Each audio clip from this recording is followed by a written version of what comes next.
¿Qué tal? Buenas noches a todos. Bienvenidos al telediario del 24 News desde Argelia. Abrimos nuestro informativo de hoy con la gran cita electoral en Estados Unidos. Pocas horas nos separan del inicio del escrutinio que determinará quién va a ocupar las riendas de la primera potencia mundial.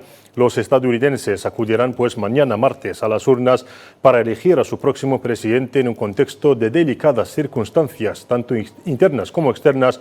Más de 77 millones de estadounidenses emitieron su voto durante la votación anticipada, 42 millones de ellos en persona y 35 millones por correo, una cifra récord que refleja la intensificación del duelo entre los candidatos Donald Trump y Kamala Harris. La candidata demócrata Kamala Harris y su rival republicano Trump siguen luchando en las últimas horas de sus agitadas campañas para ganar votos en estados cruciales.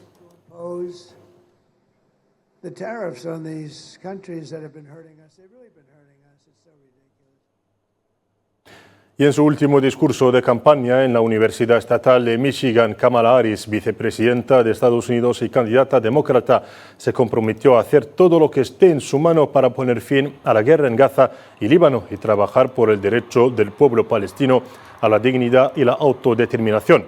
Kamala Harris añadió que este año ha sido difícil para los civiles, pero al mismo tiempo renovó su compromiso de garantizar la seguridad de Israel, según sus declaraciones.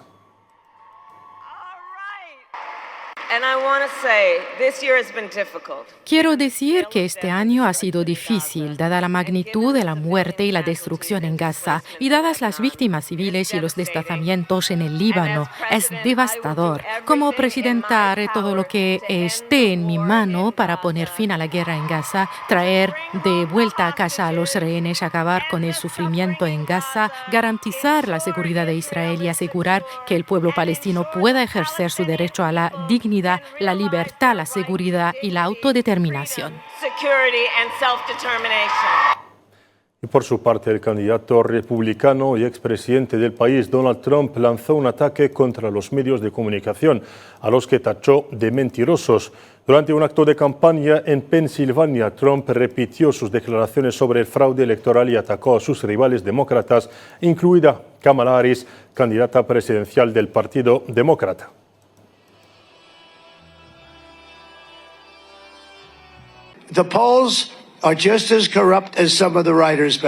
Las encuestas son tan corruptas como algunos de los escritores de ahí atrás. Pueden hacer que esas encuestas canten, pueden hacerlas cantar, se jactan de ello. Tengo una encuesta en la que estoy 10 puntos arriba en el estado de Iowa. Uno de mis enemigos acaba de sacar una encuesta en la que estoy 3 puntos abajo.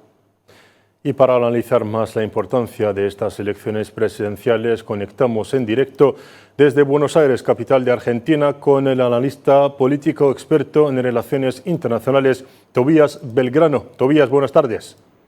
Hola, buenas tardes, ¿cómo están? Tobías, comenzamos con la economía. La economía pues ha sido una de las cuestiones fundamentales de la campaña de ambos candidatos. Según usted, ¿en qué se basa el programa económico de los dos candidatos que dirigirán la primera potencia económica mundial? Bueno, en este caso la economía fue tan central por los aumentos que hubo de la inflación posterior a la pandemia y agravados también por la guerra de Ucrania, Sí. Que generaron aumentos en la inflación inusitados en Estados Unidos y que nunca se habían visto. Si bien la inflación hoy no es un problema a nivel numérico, sí los estadounidenses tienen la percepción de que todo es muy caro y que los productos que en su momento les parecían muy accesibles ya no son tan accesibles y que los precios no se condicen con sus salarios. En este escenario, las dos propuestas que están son las de Kamala Harris y la de Donald Trump. Por un lado, Donald Trump lo que busca es cortar en cierto punto con la dependencia y la importación de productos extranjeros, lo cual muchos analistas dicen que va a seguir generando aumentos de precios, pero lo que Donald Trump propone es bajarle el precio de los impuestos a las corporaciones que produzcan productos en Estados Unidos y empleen trabajadores norteamericanos, o sea, busca generar más dinamismo industrial en Estados Unidos para evitar la dependencia con China.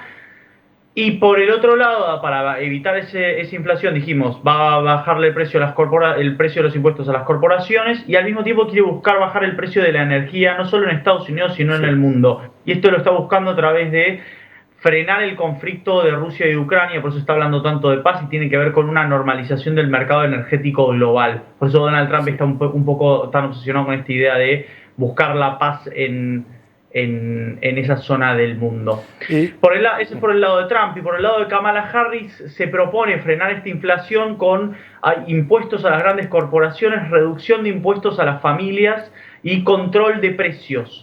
Esas son como las dos propuestas económicas que se están menguando, que están todas radicadas en la percepción de los estadounidenses que los sueldos que están teniendo en este momento no les alcanzan para vivir en su propio país.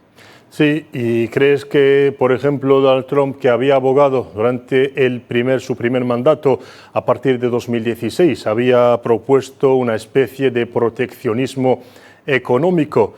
Si gana, ¿crees que va a adoptar la misma política, sobre todo, como habías dicho, con uno de sus socios, China? Bueno, yo creo que sí, creo que la guerra comercial de vuelta nuevamente con China puede ser inminente, y creo que también Donald Trump en este escenario y en estas elecciones se está proponiendo como un candidato mucho más rupturista que la última vez, a pesar de que la retórica era mucho más rupturista la última vez. Tiene la idea ahora de ir contra el establishment, que en su momento tuvo que recurrir, esto es dicho por él. O sea, en este escenario, si él ganase, no tendría que pedir apoyo o ayuda en el establishment estadounidense, porque él ya iría con todo, con su propio equipo y con su propia gente. Él ha dicho en muchas entrevistas que se arrepintió de contratar a mucha gente que participó en su gobierno, por lo cual creo que en todos los ámbitos de un retorno de Trump, creo que va a haber una aceleración de muchas de las cosas que la presidencia anterior estuvieron matizadas por el establishment político de Washington. Sí. Y si gana Harris, ¿crees que va a seguir los pasos de su actual presidente, Joe Biden? Yo creo que va a ser un poco más agresiva en la cuestión doméstica, con esta idea de la economía de las oportunidades, que es el nombre que le puso a su plan económico, mediante un control más estricto de las corporaciones para controlar precios más que nada. Eso creo que va a tener mucho impacto a nivel doméstico interno. Pero a nivel internacional yo creo que va a haber una continuidad en muchos casos, ya que el conflicto con Ucrania, ella está comprometida a seguir adelante con el conflicto con Ucrania, y creo que va a haber también una postura de continuar con la postura, si querés, más moderado, tibia, si querés, con la cuestión de Gaza e Israel. Sí, pues como lo habías citado, la guerra en Gaza y la escalada sin precedente en Oriente Medio también ocupó gran parte de los discursos de los dos candidatos. ¿Qué soluciones propone cada uno? Si este es el caso, entonces, ¿cómo se pueden detener la guerra? Bueno, en el caso de Donald Trump está hablando de darle mayor rienda suelta a Israel y de tener un aliado completamente que acompañe todas las medidas que lleve Israel en su conflicto. Y por el lado de Kamala Harris, esto ha sido un problema fenomenal para los demócratas en su campaña, con escenas de la policía yendo a reprimir protestas contra lo que estaba sucediendo en Gaza en los campus de las principales universidades de Estados Unidos, lo cual es un atentado directo contra la base de votantes de los demócratas. De hecho, en muchos estados donde hay descendientes de familias de musulmanes, están tendiendo a votar a Donald Trump como voto castigo a los demócratas, cuando son votos tradicionalmente demócratas, con lo cual creo que toda la cuestión de la guerra en Gaza ha sido un conflicto que ha afectado fuertemente a los demócratas desde un primer momento, y creo que va a ser muy, muy complicado que esto ayude a los demócratas en su carrera por la presidencia. Es algo que los obligó a ir en contra de su propia base de votantes, y eso es algo que es muy difícil de revertir, me parece. Sí, pero también la guerra no sirve también los intereses de la base electoral, tanto demócrata o republicana, porque la tensión se está extendiendo en toda la región, en el Mar Rojo, también afectando una de las rutas económicas principales. Esto no le sirve a nadie, entonces van a buscar detener esta escalada sí o sí, ¿no? Yo creo que los demócratas están como un poco más hay como mucho más ruido interno para tomar una decisión concreta de hacia dónde avanzar. Los republicanos tienen una posición clara, que es de apoyo total a Israel, con lo cual es complicado poder dar un pronóstico de qué es lo que van a hacer concretamente los demócratas, porque han tenido una posición muy zigzagueante sobre cómo avanzar al respecto. Sí.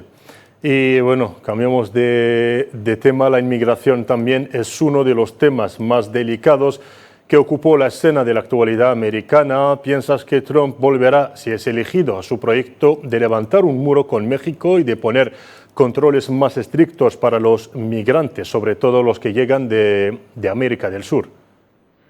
Bueno, en este caso la idea de Donald Trump no fue tanto avanzar con el muro, o sea, si bien ya el muro lo considera como un logro propio y el mérito propio de haber creado el muro y el concepto del muro, me parece que Trump va a avanzar mucho más y lo está diciendo en muchas entrevistas. Hace un par de meses lo hizo, habló por primera vez del tema en una entrevista de la revista Time, de avanzar con una deportación masiva con apoyo del ejército de casi 5 millones de personas de los Estados Unidos, lo cual sería un escenario catastrófico a nivel social porque implicaría la deportación en América Latina de millones de personas y continuar con esta idea de la política de lo que se llamaba Stay in Mexico, que era obligar a los inmigrantes con apoyo del gobierno mexicano a que esperaran sus trámites migratorios en terceros países alejados de los Estados Unidos y no dentro de los Estados Unidos.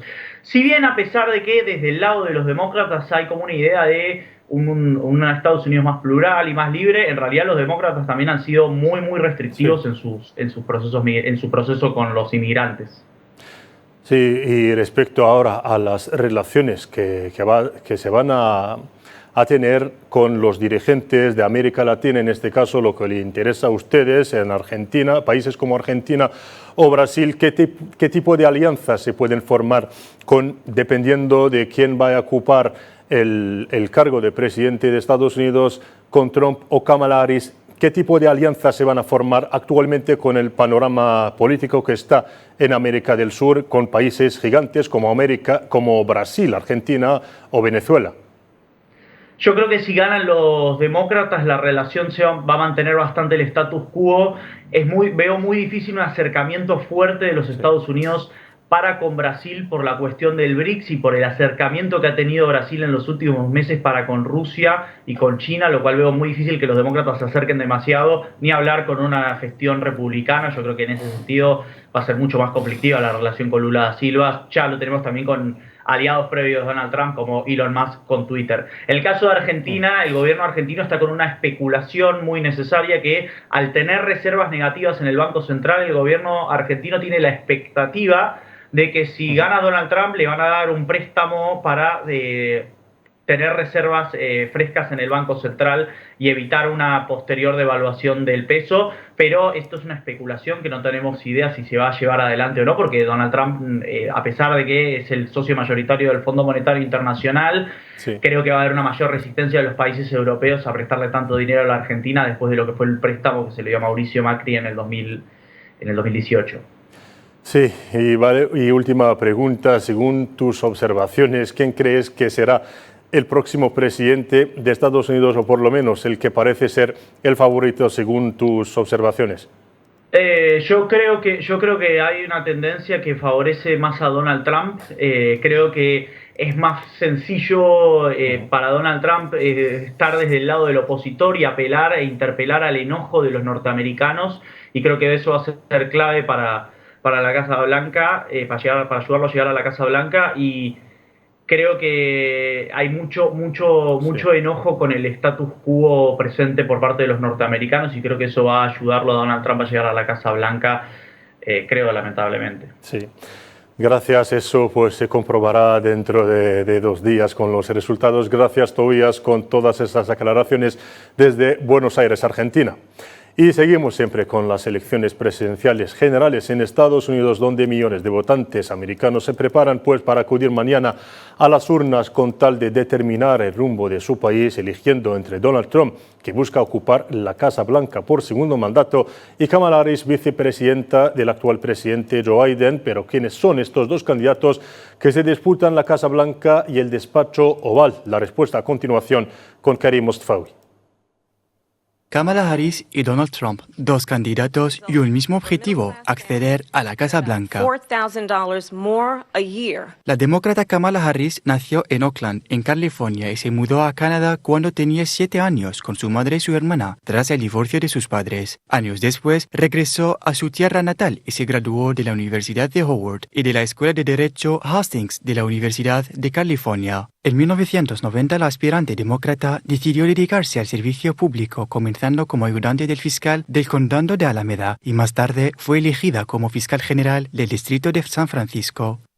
En 2010, tomó el cargo de fiscal general de California, siendo la primera mujer en ocupar este puesto. En 2021, asumió el cargo de vicepresidenta en la administración de Joe Biden, quien anunció el pasado 21 de julio su retirada de la carrera presidencial.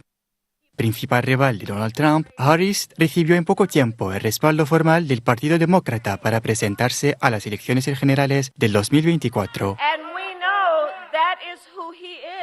Desde su llegada al Senado, se ha erigido como una de las demócratas más críticas con las medidas adoptadas por la administración de Trump. Harris no deja de pronunciarse contra la política de inmigración de Trump y suele mostrarse autoritaria y segura de sí misma en sus mítines. Por otro lado, el republicano Donald Trump, expresidente de los Estados Unidos entre 2016 y 2020, fue empresario, multimillonario y magnate inmobiliario antes de involucrarse en la política. Tuvo una adolescencia difícil y después de haber seguido clases en una escuela militar, había estudiado en la Universidad de Pensilvania, donde se graduó en estudios empresariales y asumió la presidencia de la empresa familiar. La década de los 80 marcó un giro decisivo en su carrera política, ya que pasó del Partido Demócrata al Republicano, y tras varias candidaturas fallidas, en junio de 2015 se presentó a las primarias republicanas bajo el lema Make America Great Again, y en 2016 fue elegido como el 45º presidente de Estados Unidos, aunque muchos esperaban su derrota ante Hillary Clinton. Al término de su mandato, Trump se enfrentó en las elecciones del 2020 al actual presidente Joe Biden. Sin embargo, salió derrotado y se negó desde entonces a reconocer los resultados que calificó de fraudulentos. Acusado de ser responsable del asalto al Capitolio en 2021, Trump utiliza en sus discursos un populismo a la americana contra el establishment, pero su humor y franqueza parecen ser bien recibidos por sus partidarios. A pocas horas del arranque de los esperados comicios presidenciales estadounidenses, las encuestas indican un virtual empate entre ambos candidatos. Mañana, el mundo descubrirá el nuevo inquilino de la Casa Blanca. Y en Argelia, el presidente de la República, Abdelmejid Tebboune, sigue recibiendo mensajes devotos de presidentes y reyes de países hermanos y amigos, ello con motivo del 70º aniversario del desencadenamiento de la gloriosa Revolución de Liberación. El presidente Tebboune recibió así los votos de sus homólogos tunecino Kais Saied, del turco Recep Tayyip Erdogan, del presidente búlgaro Rumen Radev, también del serbio Aleksandar Helenika, Katarina Sakela, Rupolo Vučić. El presidente argelino recibió, por otra parte, un mensaje de felicitación por su homólogo emiratí, Mohammed Ben Zayed Al Nahyan, quien deseó al gobierno y al pueblo de Argelia más progreso y prosperidad.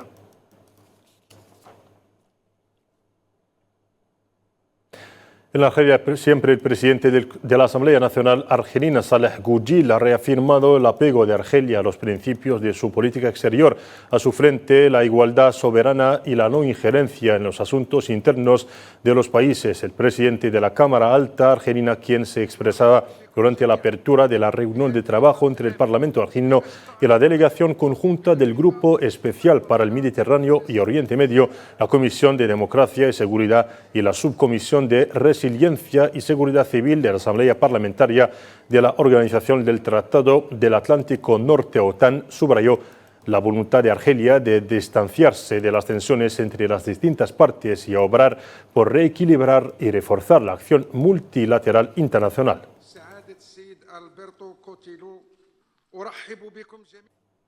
Y siempre en Argelia, más precisamente en Orán, en el oeste del país, donde se dio por terminada la cuarta edición del Foro Panafricano de la Juventud, tras 4 días de actividades y talleres que tuvieron lugar con la participación de 500 jóvenes procedentes de 55 países. Los participantes en dicha edición confirmaron su éxito a todos los niveles, dado que consiguió unificar la voz de la juventud africana frente a los múltiples retos que afronta el continente africano.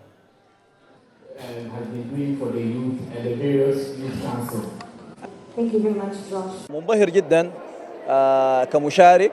Como participante, estoy muy impresionado. De verdad, Argelia logró organizar este foro con este gran profesionalismo. Digo con todo orgullo que los jóvenes africanos, y tras la organización por Argelia de este foro, lanza una nueva revolución que comenzará este año, una revolución juvenil africana. Los jóvenes africanos están llenos de aspiraciones, confianza y están armados de saber y conocimientos. Al final, podemos agradecer al Alto Consejo de la Juventud de Argelia y a todas las autoridades en Argelia, al gobierno, jóvenes y pueblo argelino por su acogida y por organizar este foro con éxito. Pasamos ahora a la actualidad en Palestina. La oficina de prensa del gobierno en Gaza anunció que más de 1.800 palestinos han caído en mártires y al menos otros 4.000 resultaron heridos en el norte de la Franja de Gaza durante un mes de masacres sionistas.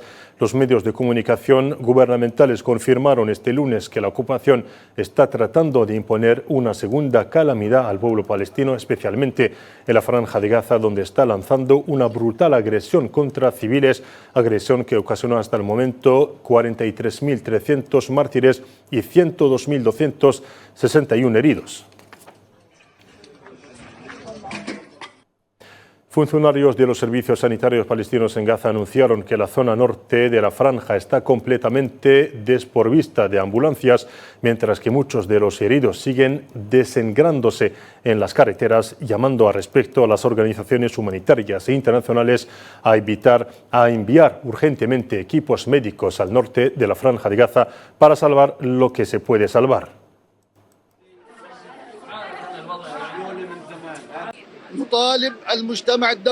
Pedimos a la comunidad internacional y las organizaciones sanitarias y humanitarias internacionales que desplieguen equipos médicos a los hospitales del norte de la Franja de Gaza, y ello de manera urgente para salvar lo que se puede salvar. Llamamos a proteger a los hospitales y a los equipos médicos y también proteger a los enfermos y heridos que se encuentran en el interior de los hospitales. Exigimos asimismo permitir la entrada de las ambulancias y mecanismos de defensa civil para que cumplan con su deber humanitario en el norte de la Franja.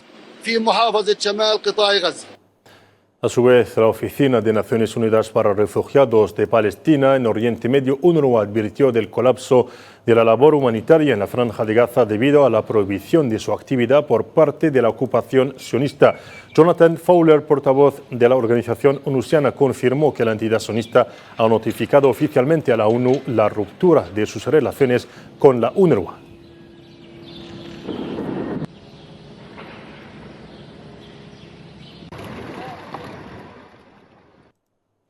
Y a nivel diplomático, el presidente de Malasia, Anwar Ibrahim, anunció que su país está preparando un proyecto de resolución para presentarlo a la Asamblea General de la ONU con el fin de expulsar a la entidad sionista del organismo. Durante una sesión del Parlamento malasio celebrada hoy, el mandatario indonesio explicó que el proceso de negociación del proyecto está en marcha y que si la Asamblea General de la ONU lo acepta, abrirá el camino para que la Agencia de la ONU para los Refugiados Palestinos, UNRWA, preste ayuda a los refugiados palestinos en Gaza, Cisjordania, Siria y el Líbano.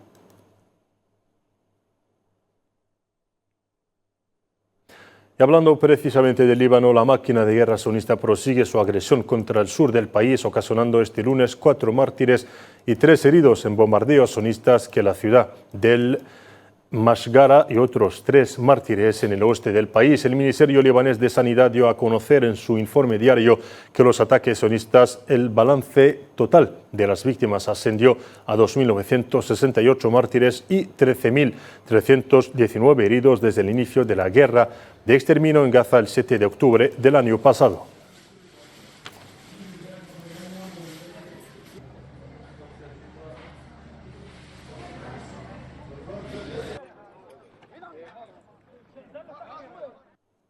Y en España, ahora 6 días después de las inundaciones que se cobraron la vida de al menos 217 personas, la preocupación se ha trasladado a unos 350 kilómetros más al norte, precisamente a Barcelona, que ha sido declarada en alerta roja. Las lluvias torrenciales provocaron cancelaciones o retrasos muy importantes en una cincuentena de vuelos. En el aeropuerto, 17 vuelos tuvieron que ser desviados. También se interrumpió el tráfico ferroviario de alta velocidad entre Barcelona y Madrid.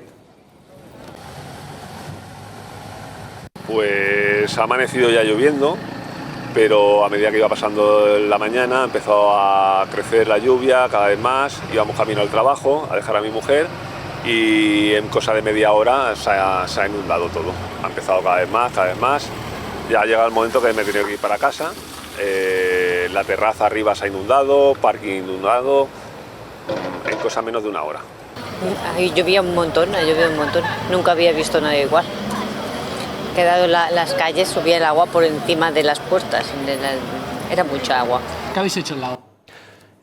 Y así pues terminamos nuestro informativo de esta noche. Gracias por su atención y hasta mañana.